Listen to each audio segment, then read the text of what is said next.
thank you, everybody. Aaron Markovich, Economic and Community Development Director. I'm thrilled to be able to bring to you tonight the results of the Design and Preservation Rapid Assistance Team, DPRAT, that was here back in October. They did a 2-day intensive and then have spent several months working. We have about 115-page document. I think that we're getting close to those numbers at any rate, with all sorts of great ideas for things that we can do with Thompsonville, both short, medium, and long term. So we can do them, we cannot do them, whatever, but these are just fantastic ideas that bring in lots of things from all over the place. So tonight I have two folks with me from the DPRAT program, Chris Kreider and Shannon Salento. They're going to be the ones presenting for you. So I'm going to turn it over to Chris, I think. Yes.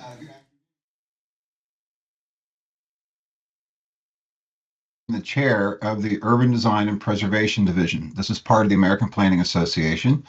And in my day job, I work as an urban design supervisor in Arlington County, Virginia, right across the river from Washington, D.C. I would like to go ahead and throw it to Shannon to introduce herself. But before I do, we have a number of our team members on the call watching on YouTube. I believe we have a couple of members in the audience. So thank you all for your participation in this wonderful effort, and can't wait to share with you what we've been up to. Go ahead, Shannon. Thank you. Thank you so much. Is our presentation available on the screen? I can't tell. Oh, there we go. Excellent. Thank you. Hi, everybody. Good evening. My name is Shannon Salento. I am the DPRAT coordinator with the Division of Design and Preservation, or I'm so sorry, so many titles. The Urban Design and Preservation Division's Design Preservation Rapid Assistance Team, or DPRAT program. I work next door in the state of New York, so I was able to drive over for the Connecticut program, and we have just had such a wonderful experience working with Aaron and Lori and their teams, and all of you. I know a lot of you came to the public presentations that we had while we were there. So we're just really excited to deliver you this final product and present to you tonight some of our ideas. And so hopefully, as we go through the slides tonight, you'll be able to see the expanse of what we looked at and what our team of about 40 people, 40 planners put together for you. So about the division, we're nationwide, and we chose Enfield out of a lot of applicants. So we chose the town because of the way that Aaron wrote the application and identified some issues that we thought we could help with. So this is our fourth year doing the program, and we've done it all over the country, and we're pro bono. So we are a bunch of professional planners that want to volunteer some time to tackling an issue in urban design and planning, and we're happy to do that. As you know, we had a ground team and we also had a virtual team, and we've all been working together over the last couple months since we've been there to come up with this final idea book. Thanks, Chris. These are some snapshots from our idea book, from our finished idea book. This just shows you the whole team, all the names, everybody involved in delivering this plan. Thank you. Continue on. So the town really came to us with three key areas, and that was the waterfront. We approached this, some years we've approached it thematically, other years we approached it geographically. This year we were able to kind of combine and do geographic sections as well as thematic sections in our plan. So we have the waterfront team, the Main Street corridor and Freshwater Brook team, and then the Pearl Street and Central Business Core team. So we're going to go through some of the ideas and show you what the team came up with. Challenges, you guys know what challenges you have, and we appreciate all of the feedback we got during the workshops. We heard a lot about the Bigelow Hartford carpet mill. We heard a lot about connectivity and access and preservation. different issues between those three areas, all focused in Thompsonville. And so each of us, each team, as we learned about it, tried to make sure that we address those issues depending on the area we were in. Cover up the idea book, as Erin said. These are suggestions, they're ideas. We hope you can use them to go after further funding someday, or implementation, but they are ideas. So if there's anything on here that you don't like, that's okay too. But we hope that there's some really usable things in here for you. So we did include this 5-minute walk analysis, which one of our team members put together, which is really fantastic. So each circle represents each area that our group's focused on, and that those circles are where you can get in a 5-minute walk. So incredibly walkable downtown area, and we wanted to improve the experience for pedestrians and visitors and those that live here. So within those areas, those are the focuses. So you can see on the far left side is where the waterfront group focused in that yellow block. Then you have the group 2 focused on that central snaking section of the blue overlay, the Main Street corridor, as well as Freshwater Brook and the pond. And then the red team, group 3, focused on that Pearl Street and Central Business District core. There's some overlap, so you'll notice there's overlap in the sections as well, which just goes to show that everything in this in Thompsonville really is interconnected, and there's a lot to benefit all of these different sections. Next. So you guys, hopefully some of you were here with us when we were here, and we held sessions as well as an open house, so we could really hear from you, the citizens of Enfield and Thompsonville, to hear about your concerns, ideas, opportunities.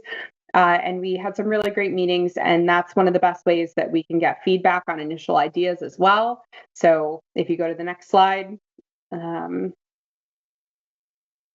We did a visual preference survey. So we had all sorts of different themes in the walls downstairs at Town Hall, and people could put their dots on the ones that they liked best. These were some of the ones that we saw as favorites, and lots of priorities, including better lighting, outdoor dining, public art, playgrounds, play space, open space. So we really tried to incorporate some of those preferences into the designs as well. Next. Youth engagement. This is one of our favorite parts of the program that we have. Keith Woodcock, who is on the call watching, he's out in California. In the last couple of years, he has led the youth engagement. So he worked with Erin in the town to do some outreach with youth in the area and ask them what's missing in Thompsonville. So they were able to provide some feedback, and again, hopefully we implemented some of that into the plan. But the youth are a huge part of planning a community, and we want to make sure that their voices were included as well. So thank you to Keith for including that. Next. So that gets us to group 1, the waterfront and transportation hub area. We know that there's a lot of turmoil or change around the train station coming in at some point. So we wanted to make sure that we really focused on that the waterfront area, which is an incredible waterfront that you guys have. It's such an asset to your community. And this group focused on primarily riverfront activation, reimagining that boat launch that's there, as well as connecting it to the greater commercial district and Main Street. So if you'll continue, we'll go through some of these slides. So again, here's some of our, this was one of the earliest drawings that this group had, a reimagined waterfront here. So you can see potential for housing development, for a pedestrian pathway, the boat, an improved or reimagined boat launch, as well as a pier. And then maybe commercial as well as residential potentially. But again, this was one of the early sketches from when we were visiting there. So overall, that you can see here, this is an overview of what they were looking at. The Esnuntuck Underpass was a big point here. We heard a lot of people talking about wanting to preserve that underpass, and so we came up with some ways to potentially do that. If it happens, that's amazing. If it can't, we understand that. But there are a lot of recommendations in here, including preserving that smokestack, which would really serve as a visual cue from the central business district to see down to the waterfront and serve as a beacon to a reactivated waterfront. Chris, if you could keep, yep. So here's a mock-up of what a boardwalk could potentially look like, an activated boardwalk. Continue on, next slide. And the pier was something that we kept hearing about, and in a lot of our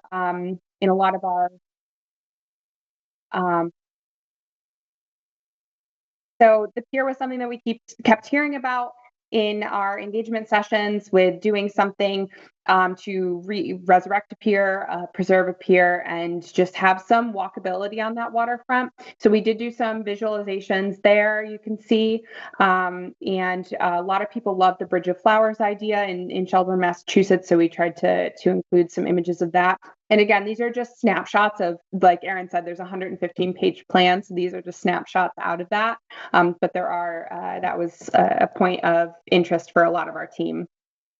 And then the boat launch. So really fantastic asset that you guys have, this boat launch. And we took liberty of redesigning that, as well as creating some pedestrian connections from Assuntuck down to across River Street and to that boat launch. So you can see here, this is a reimagined flow and plan here. And we have, there's a key, which I don't think is on here. I can't see it on here, but there's lots of recommendations. Again, the boardwalk connecting to the Assuntuck underpass, and then adjusting parking to better serve the needs down there. And then again, adding additional seating areas, parking, bench, trees, etc. So that was one of those designs. And I'm gonna pass it back to Chris to continue on with the rest of the plan. Oh, Chris, you're muted.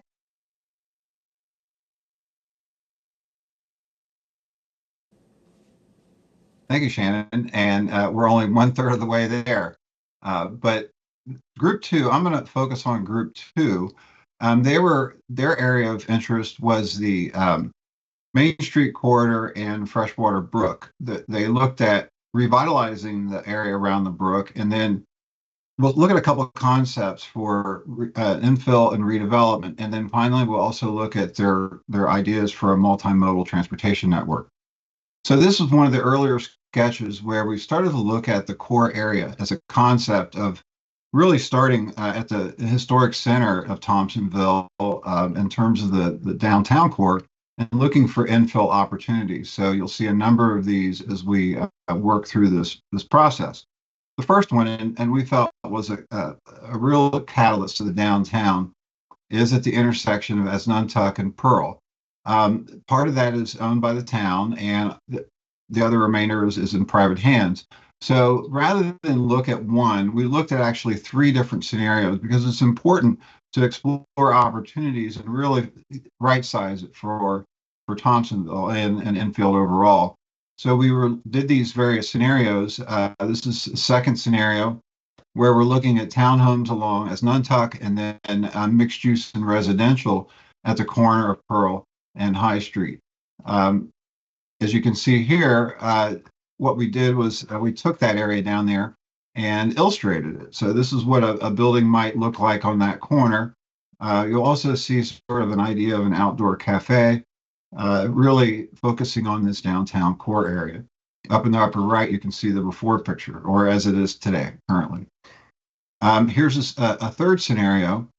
And as you can see in the bottom, this is a section sort of going from north to south with a church on the left and High Street on the left going down as Assuntuck. The point here is that because of the grade, we felt that you could tuck a lot of the structured parking underneath the building and still have a really great street presence. Moving up a little bit to the west is the Cottage Green neighborhood. We're really taken by the beautiful residential architecture, historic architecture of the neighborhood. And we saw this opportunity with the existing small little pocket park there to really re-centralize the neighborhood as a place with a clear destination and public space, and also would give the town an opportunity to improve some connectivity. And that is illustrated what we're calling the Keller Court Pocket Neighborhood.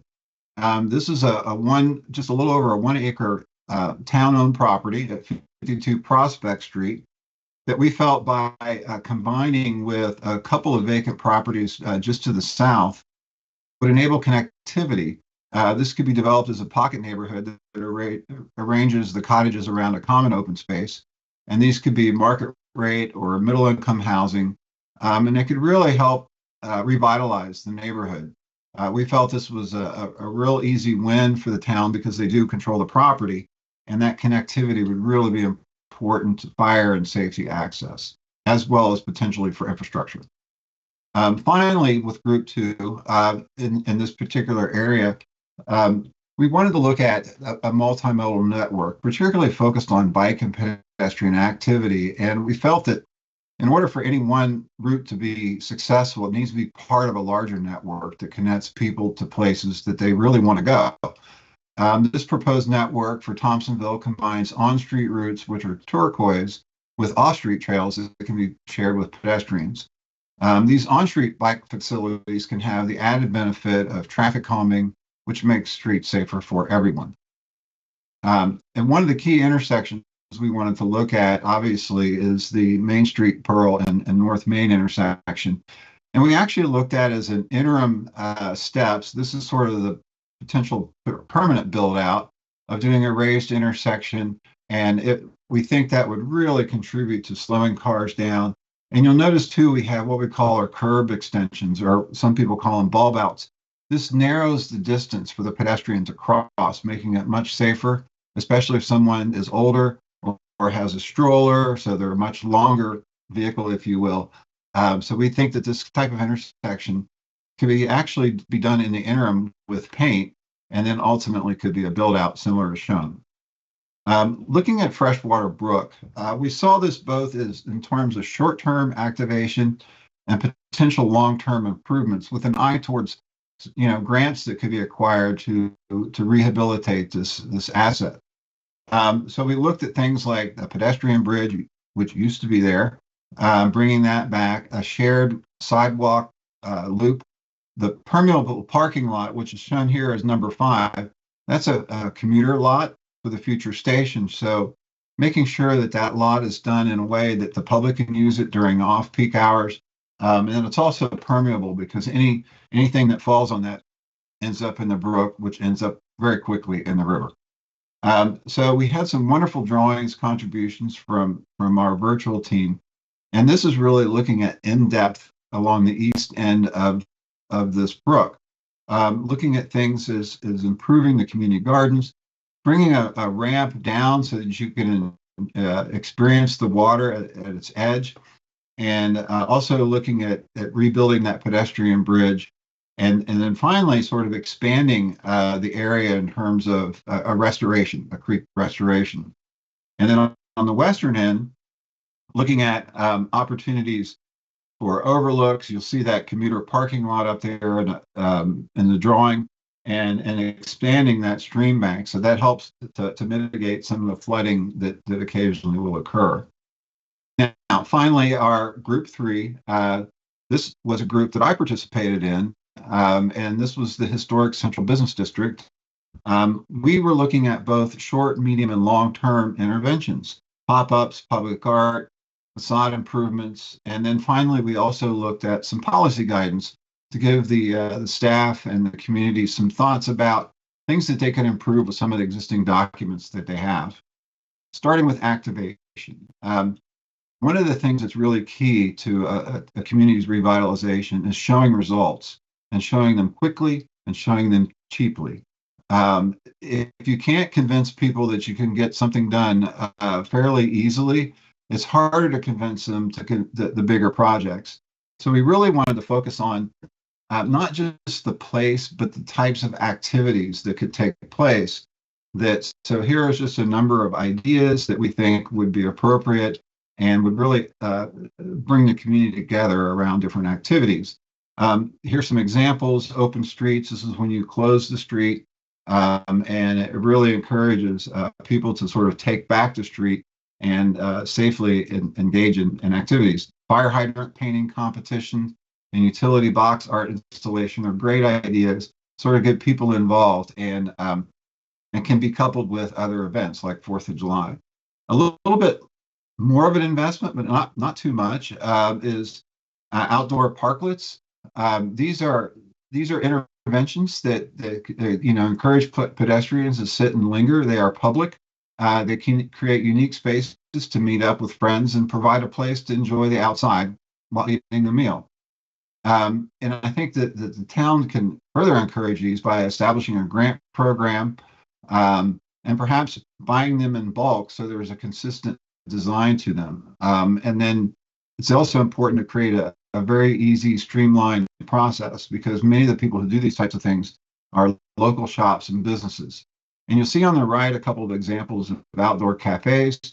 We think these can be economic benefits to the business and the customers. It creates an inviting atmosphere for people to gather, gives extra hours and extra seating during peak hours, and it also improves the storefront visibility.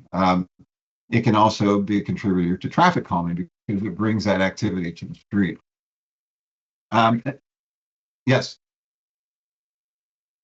So Okay. feel free to continue to click through the slides, kind of a couple seconds as a piece, while I wrap ourselves up and bring us home here. Okay. I think, the important thing here is that these folks have pulled a huge volume of information together. It's going to take a long time to digest, but is just really a fantastic, fantastic document. We're going to be pulling things apart. I know the reaction to the pier was a big one, and there's some of these other types of images that are in here that are just fantastic for people to visualize what it is we're trying to do with Thompsonville, and try to make a bold move. So I really do. The DPRAT folks really gave a huge volume of their time to be able to be here and do things. And I know that we are very thankful for that time and the information that they provided. As they mentioned, my goal is to be able to use some of those ideas for things like grant applications. So that is the DPRAT. Thank you to the folks that were on, and over to you, Mr. Mayor. Well, I want to thank you very much. That was very informative. If it's possible, Chris, can we get this on the town's website? Yep, we already discussed doing that, yes. Okay, and hard copies for everybody, if you guys want them. If you guys want hard copies, Yeah, we're going to I'd go like through a printing process, and we'll add everybody here. Yeah, I mean, it's great information. I mean, even if a few extra hard copies were printed, that if Aaron, the what's public... March 25th? March 25th, is that the advanced CT? That's different. Okay. But we're printing the extra copies actually because they're going to be showing this off a little bit at the American Planning Association meeting in Denver in a couple of weeks. So, yeah. Great. All right. Well, thank you very much for coming in. Sorry about having to cut you down, but we have a public hearing that started 2 minutes ago. Hey, Thank you so much. Thank you. Thank you all so very much. Mhm.